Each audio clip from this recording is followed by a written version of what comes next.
সতর্ক নবান্ন জরুরি বৈঠকে একগুচ্ছ নির্দেশ মুখ্য সচিবের। বিশেষভাবে সতর্ক করা হলো উত্তরবঙ্গকে। 30 এবং 31 অক্টোবর উত্তরবঙ্গে ভারী বৃষ্টির পূর্বাভাস।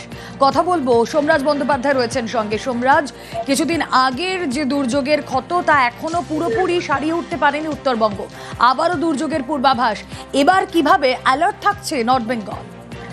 দেখো, উত্তরবঙ্গের জেলা শাসকদের আজ চরম সতর্ক করেছেন রাজ্যের মুখ্য সচিব মনোজ পান। বিকেলে মুখ্য সচিব মনোজ পান সব জেলা শাসকদের নিয়ে ভার্চুয়াল বৈঠক ডাকেন, জরুরি বৈঠক ডাকেন ঘূর্ণিঝড় মান্থা নিয়ে, এবং সেখানেই উত্তরবঙ্গের জেলা শাসকদের স্পষ্ট নির্দেশ দেওয়া হয় যাতে তারা সব রকম ভাবে সতর্ক থাকেন। কিছুদিন আগেই উত্তরবঙ্গে একটি বিপর্যয়ের ঘটনা ঘটে গেছে, সেই কারণে বিশেষ করে কোচবিহার, জলপাইগুড়ি, দার্জিলিং, কালিম্পং এই 4 জেলায় ভারী বৃষ্টিপাতের পূর্বাভাস রয়েছে।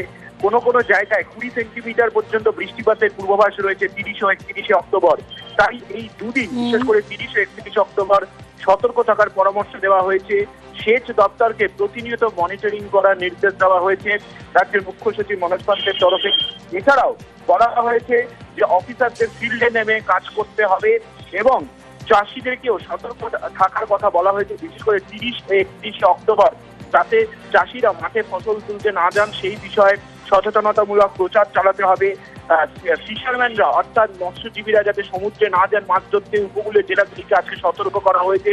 কলকাতা ও দক্ষিণবঙ্গেও 30 ও 31 অক্টোবর এই দুদিন বৃষ্টিপাতের পূর্বাভাস রয়েছে, কিন্তু সব থেকে ভারী বৃষ্টিপাতের পূর্বাভাস রয়েছে উত্তরবঙ্গের কোচবিহার, জলপাইগুড়ি, দার্জিলিং ও কালিম্পং।